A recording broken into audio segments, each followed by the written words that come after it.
भारतीय परंपरेमध्ये चटण्या, लोणचे हा पदार्थ ताटामध्ये वाढल्याशिवाय जेवण अपूर्ण आहे.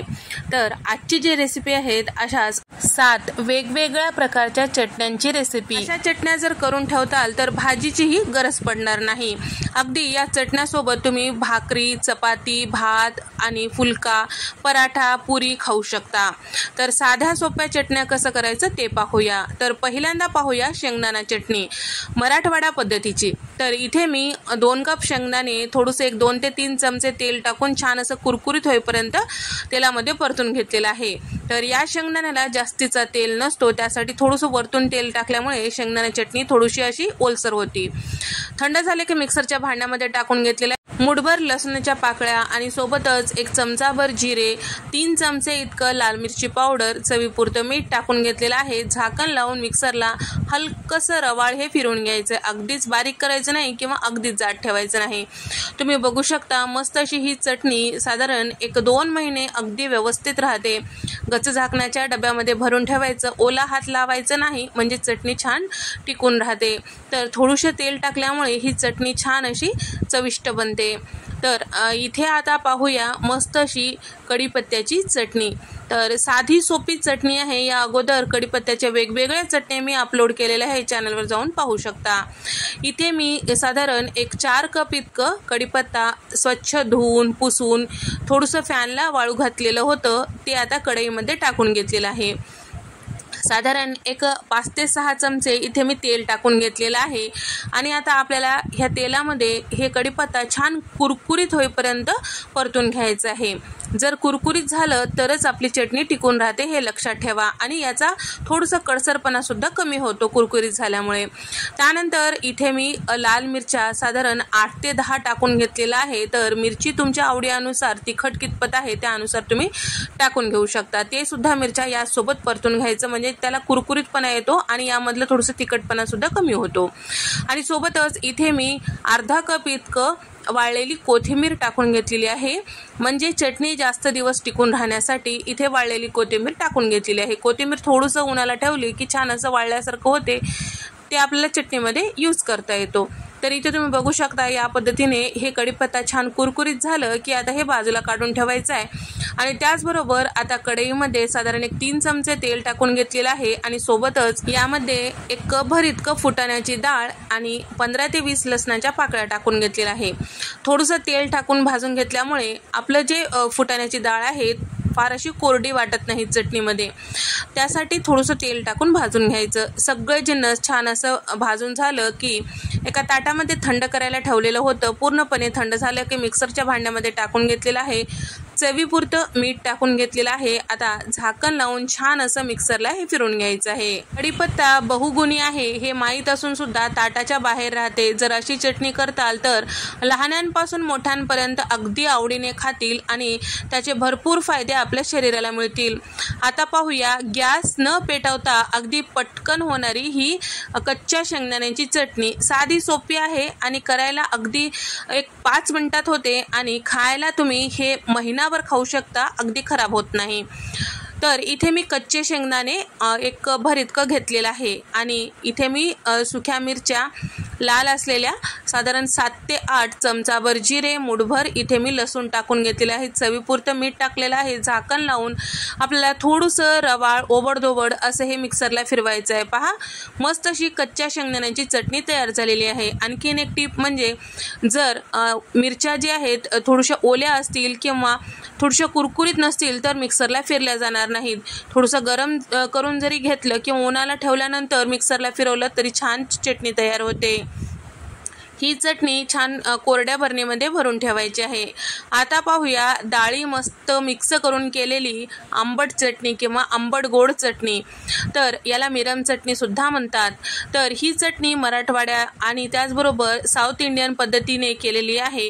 तर ही चटणी करण्यासाठी अगदी एकच माप घ्यायचं, कुठलीही एखादी वाटी घ्यायचं आणि त्याच्या प्रमाणे आपल्याला डाळी घ्यायचं. तर या ठिकाणी डाळी सर्व एकाच वाटीने घेतलेल्या आहे, म्हणजे एकाच आकाराच्या वाटीने घेतलेल्या आहे. 1 वाटी इथे मी चणा डाळ घेतलेली आहे आणि सोबतच 1 वाटी साल असलेली उडदाची डाळ घेतलेली आहे. तुम्ही पॉलिशची सुद्धा घेऊ शकता. 1 वाटी इथे मी साल असलेली मुगाची डाळ घेतलेली आहे. तेवढ्याच वाटीने इथे मी चिरून घेतलेला गूळ, तेवढ्याच वाटीने इथे मी चिंच घेतलेला आहे. अर्धी वाटी इथे मी घेतलेले आहेत धने आणि सोबतच इथे मी साधारण 5 चमचे इतकं तांदूळ घेतलेला आहे. त्याचबरोबर इथे मी घेतलेला आहे अगदी पाव कप इतके जिरे आणि सोबतच या ठिकाणी घेतलेला आहे साधारण 2 चमचे इतकं गहू. तर या ठिकाणी चणा डाळ, तांदूळ आणि गहू हे थोडंसं ओल्या कापडाने पुसून घ्यायचं आहे. आणि त्याचबरोबर इथे मी जे वापरलेलं उडदाची डाळ आणि मुगाची डाळ आहे ते अनपॉलिश आहे, म्हणजे पॉलिश केलेली नाही, घरगुती डाळ आहे. त्यासाठी त्यावर कुठलीही केमिकल प्रक्रिया झालेली नाही, त्यासाठी मी ते पुसून वगैरे घेतलेलं नाही. पहिल्यांदा इथे मी चणा डाळ भाजून घेत आहे, कारण चणा डाळ भाजण्यासाठी थोडासा वेळ लागतो. तर या ठिकाणी थोडंसं लालसर होईपर्यंत, याचा खमंग वास येईपर्यंत आपल्याला भाजून घ्यायचा आहे. इथे चणा डाळ छान असं भाजल्या गेलेली आहे. ताटामध्ये काढून घेऊया. आता सोबतच त्याच कढईमध्ये मुगाची डाळ भाजून घेऊया. ते सुद्धा कमी गॅसवर छान खमंग वास येईपर्यंत भाजून घ्यायचा आहे. मोठा गॅस करायचा नाही आणि जर मोठा गॅस करत असाल तर छान पटपट भाजावं लागतं, नाहीतर ते लगेच करपतो. तर या ठिकाणी इथे आपलं मुगाची डाळ सुद्धा छान भाजल्या गेलेली आहे. ताटामध्ये काढून घेऊया. सोबतच उडदाची डाळ आणि घेतलेले सगळे जिन्नस थोडं थोडं करून आपल्याला भाजून घ्यायचं आहे. तर या ठिकाणी सगळ्या डाळी भाजलं की मस्त खमंग घरभर वास पसरतो. तुम्हाला लक्षातच येतो की आपल्या डाळी खमंग भाजल्या गेलेल्या आहेत. जेवढं खमंग डाळी भाजताल तेवढं या चटणीला छान असा स्वाद येतो. तर या ठिकाणी जेव्हा गहू आणि तांदूळ भाजून घेतो त्यावेळेस गहू जे आहे छान असं लाह्या फुटल्यावानी किंवा मुरमुरे फुटल्यासारखं फुटल्या जाते. यावरून त्याचा अर्थ समजतो की आपले घेतलेले सगळे जिन्नस छान असं भाजले गेलेले आहेत. तर या ठिकाणी थोडे थोडे असलेले जिन्नस मी एकदाच भाजून घेत आहे, म्हणजे त्याला जास्त वेळ लागत नाही आणि दोन्ही भाजण्याचा टाइम सारखाच आहे म्हणून. तर इथे सगळे जिन्नस भाजून घेतलेले आहे. आता एका परातीमध्ये पैस करून ठेवलेला आहे. थंड झालं की मिक्सरच्या भांड्यामध्ये आता थोडं थोडं करून आपल्याला मिक्सरला फिरवून घ्यायचं आहे. त्याच कढईमध्ये मी साधारण अर्धा कप तेल टाकून घेतलेलं आहे. चिंच सुद्धा त्यामध्ये छान असं थोडंसं कुरकुरीत होईपर्यंत परतून घेतलेलं आहे. हवं तर तुम्ही थोडंसं उन्हाला ठेवून परत परतून घेतलं तरी काही हरकत नाही, पटकन परतल्या जाते. त्याचबरोबर इथे मी मिक्सरला हे फिरवून घेतलेलं जे डाळी आहे ते थोडंसं जाडसर असं फिरवलेलं आहे. अगदीच बारीक करायचं नाही. ही चटणीची खासियत हेच आहे की ही चटणी थोडीशी अशी जाडसर रवाळ भरड्यासारखा असतो. तर या ठिकाणी सगळ्या डाळी मी मिक्सरला फिरवून घेतलेला आहे. आणि सोबतच आता परत एकदा आपल्याला मिक्सरला फिरवून घ्यायचं आहे, ते म्हणजे थोडं थोडं चिंच आणि गुळाचा वापर करून आपल्याला मिक्सरला फिरवून घ्यायचं आहे, म्हणजे छान एकजीव होतो. त्या चिंच परतून घेतल्यानंतर जे तेल शिल्लक राहिलेलं होतं त्यामध्ये आणखीन थोडंसं टाकले, साधारण पाव कप इतकं. तर इथे टोटल अर्धा कप तेल आहे. आता यामध्ये 2 चमचे जिरे छान फुलू दिलेलं आहे. आता हे फोडणीचं तेल जे आहे ते बाजूला ठेवायचं आहे. सोबतच ज्या वाटीने आपण सगळे जिन्नस मोजून घेतलेले आहेत त्याच वाटीने 1 वाटी इथे मी लाल मिरची पावडर, 1 चमचा इतकं हळद टाकून घेतलेलं आहे आणि त्याचबरोबर पाव वाटी इतकं इथे मी मीठ टाकून घेतलेलं आहे, किंवा चवीनुसार मीठ म्हटलं तरीही चालतो. त्याचबरोबर आता हे सगळं गॅस बंद करायचं. कढई गरम आहे त्यामध्येच आपल्याला फक्त परतून घ्यायचं, म्हणजे यामधला ओलावा दूर केला पाहिजे. गरम वगैरे करून घ्यायचं नाही मिरची पावडर किंवा मीठ वगैरे, फक्त कढई गरम असते त्यावेळेसच परतून घ्यायचं. तुम्ही जर गरम करून घेताल तर घरभर खाट भरेल, हे लक्षात ठेवा, आणि करपून सुद्धा जाईल आपलं मिरची पावडर. त्यासाठी गरम कढईमध्ये थोडंसं परतून घ्यायचं आणि मिक्सरला हे सगळं छान एकसारखं फिरवून घ्यायचं. सगळे जिन्नस एक होतील अशा पद्धतीने. आणि लक्षात ठेवा, हे जे चटणी आहे पावडर नसते, थोडंसं रवाळ किंवा भरड्यासारखा असतो, अगदीच जाडसर नाही किंवा अगदीच बारीक असं पावडर नाही. तर या ठिकाणी थोडं थोडं करून सगळे जिन्नस मी मिक्सरला फिरवून घेतलेला आहे, परातीमध्ये टाकून घेतलेला आहे.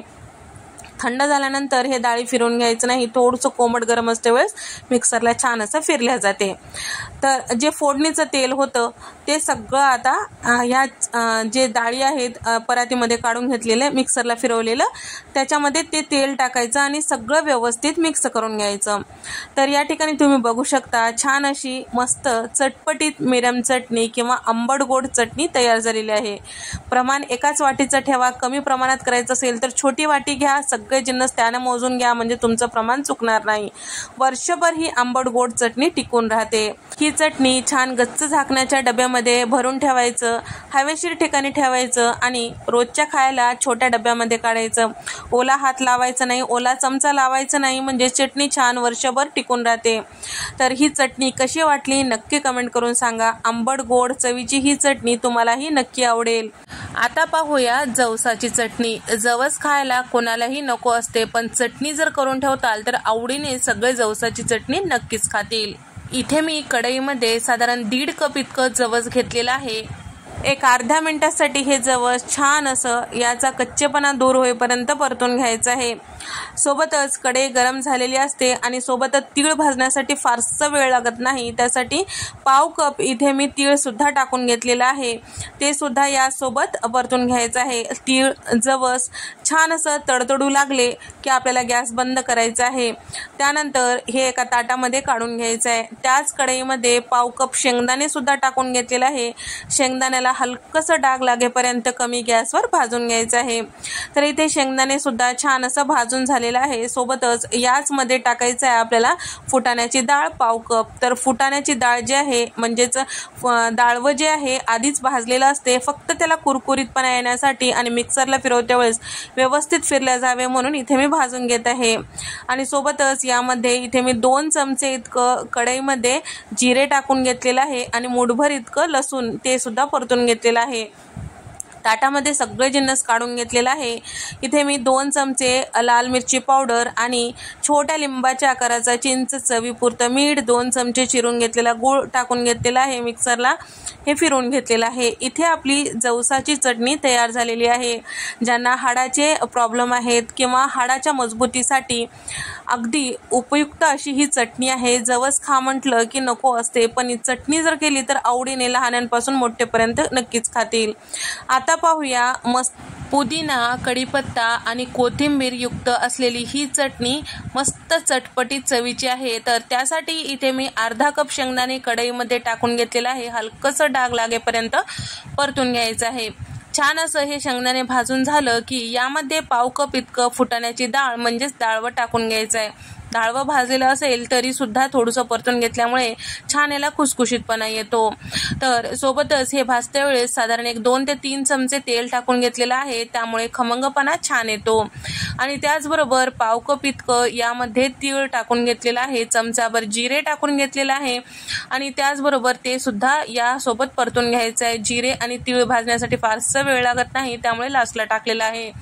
छान असं हे तडतडेपर्यंत भाजून घ्यायचं आहे. तर इथे आपले सगळे जिन्नस भाजले गेलेले आहेत. ताटामध्ये काढून घेऊया. सोबतच त्याच कढईमध्ये इथे मी साधारण 1/2 कप इतकं सुकं खोबरं टाकून घेतलेलं आहे. लांब असे पातळ याचे काप करून घेतलेलं आहे. तेल वगैरे काही टाकलेलं नाही, फक्त आपल्याला थोडंसं लालसर होईपर्यंत हे परतून घ्यायचं आहे.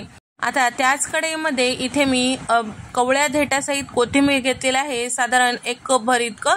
त्यानंतर 1/2 कप इतकं पुदिन्याची पानं सुद्धा घेतलेली आहे. याचा कच्चेपणा दूर होईपर्यंत, छान असं कुरकुरीत होईपर्यंत आणि याचा रंग चेंज होईपर्यंत कढईमध्ये परतून घ्यायचं आहे. तेल वगैरे टाकायचं नाही, असंच आपल्याला परतून घ्यायचं आहे. तुम्ही बघू शकता छान असं परतून झालेलं आहे. अगदी जेवढं आपण घेतलेलं होतं त्याचा पाव भाग झालेला आहे, म्हणजे छान असं परतून झालेलं आहे. आता ताटामध्ये काढून घेऊया. त्याच कढईमध्ये इथे मी कढीपत्ता टाकून घेत आहे. तर साधारण अर्धा कप इतकं इथे मी कढीपत्ता टाकून घेतलेला आहे. तर या ठिकाणी आपल्याला कढीपत्ता सुद्धा छान कुरकुरीत होईपर्यंत या कढईमध्ये परतून घ्यायचं आहे. तर इथे आपले कढीपत्त्याची पानं सुद्धा छान कुरकुरीत झालेले आहेत. आता ताटामध्ये काढून घेऊया. सोबतच कढई गरम आहे, यामध्येच आपल्याला लसणाच्या पाकळ्या टाकून घ्यायचा आहे। साधारण एक 15 ते 20 लसणाच्या पाकळ्या, छोट्या लिंबाच्या आकाराचा चिंच यामध्येच परतून घेत आहे। गॅस वगैरे चालू करायचं नाही, कढई गरम आहे त्यामध्येच आपल्याला छान हलकंसं गरम करून घ्यायचं आहे। घेतलेले सगळे जिन्नस थंड करायला ठेवलेला आहे। पूर्णपणे थंड झाले की मिक्सरच्या भांड्यामध्ये टाकून घ्यायचं आहे। त्यानंतर यामध्ये लाल मिरची पावडर टाकून घ्यायची आहे। तर इथे मी लाल मिरची पावडर टाकून घेत आहे साधारण 1-2 चमचे इतकं, आणि सोबतच एक छोटा खडा इथे मी टाकून घेतलेला आहे खडी साखरेचा, म्हणजे शरीराला थंडावा देतो। कोथिंबीर, पुदिना हे थंड शरीराला ठेवणार आहे त्यासाठीच इथे मी टाकून घेतलेला आहे खडी साखर। चवीपुरतं मीठ टाकून घेतलेलं आहे आणि मिक्सरला छान असं हे फिरून घेतलेलं आहे। हलकंसं रवाळ फिरून घेतलेलं आहे, अगदी जाड असं ठेवायचं नाही किंवा अगदी बारीक असं ठेवायचं नाही। खात्या वेळेस सगळे जिन्नस दाताखाली आलं की चवीला छान लागतो। तर या ठिकाणी कोरड्या भरणीमध्ये भरून ठेवल्यास ही चटणी छान 2 ते 3 महिने टिकून राहते। आता पाहूया अगदी साधी आणि सोपी घरात असलेल्या साहित्यात पटकन होणारी शेंगदाण्याची चटणी नेहमीच करतो। या पद्धतीने एकदा डाळव्याची किंवा फुटाण्याच्या डाळीची चटणी करून पहा, तुम्हाला नक्की आवडेल। तर यासाठी इथे मी घेतलेलं आहे कपभर इतकं फुटाण्याची डाळ आणि सोबतच पाव कप इतकं सुकं खोबरं, पाव कप लसणाच्या पाकळ्या आणि सोबतच 2 चमचे जिरे घेतलेले आहे आणि त्याचबरोबर इथे मी साधारण मुठभर इतकं कढीपत्त्याची पानं टाकून घेतलेली आहे आणि त्याचबरोबर इथे मी 8 ते 10 सुक्या लाल मिरच्या टाकून घेतलेल्या आहे आणि एक 5 ते 6 चमचे तेल टाकून घेतलेलं आहे। डाळवं जे आहे थोडंसं कोरडं असतं, त्यासाठी तेल टाकून भाजल्यामुळे याला खुसखुशीतपणा आणि खमंगपणा आणि थोडंसं ओलसरपणा येते, त्यासाठी तेल टाकून भाजणं गरजेचं आहे। आता या ठिकाणी आपल्याला छान असं हे सगळे जिन्नस थोडंसं कडक होईपर्यंत, कुरकुरीत होईपर्यंत परतून घ्यायचं आहे आणि इथे मी गॅसचा फ्लेम मध्यम ठेवून परतून घेतलेला आहे। सोबतच इथे मी गॅस बंद केलेला आहे। याच कढईमध्ये इथे मी 1 चमचाभर धने पावडर टाकून घेतलेले आहे। धने जर अख्खे असतील तर ते तुम्ही टाकून घेऊ शकता। थंड झाले की मिक्सरच्या भांड्यामध्ये टाकून घेतलेला आहे। चटणीला छान रंग येण्यासाठी चमचाभर इथे मी बेडगे मिरची पावडर, चवीपुरतं मीठ टाकून मिक्सरला फिरून घेतलेलं आहे। तर बेडगे मिरची पावडर टाकणं पूर्णपणे ऑप्शनल आहे, पण डोळ्यानं जर छान दिसेल तर चटणी खायला खमंग लागते। यापैकी कुठलीही चटणी करत असाल तर अगदी कोरड्या बरणीमध्ये ठेवताल तर मस्त जास्तीत जास्त दिवस टिकून राहतो। व्हिडिओ आवडल्यास व्हिडिओला लाईक करा, शेअर करा, सबस्क्राईब करायला मात्र विसरू नका।